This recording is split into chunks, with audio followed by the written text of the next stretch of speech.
ఇప్పుడున్న జగనన్న సైకో ప్రభుత్వం ఎన్ని ఆటంకాలు చేస్తున్నా చూస్తూనే ఉన్నాం మనము. ప్రజలకి ఆయన ప్రతిరోజు కూడా అప్డేట్ చేస్తూనే ఉన్నారు.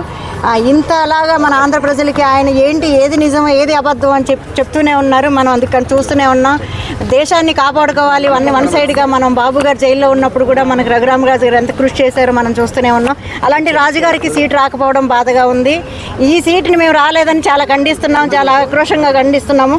ఎన్ని పార్టీల నుంచి వచ్చినా మా 3 పార్టీలు కూడా బాబు గారు ఈయన గుర్తించి మనకు సీటు ఇవ్వాలని కోరుకుంటున్నాము.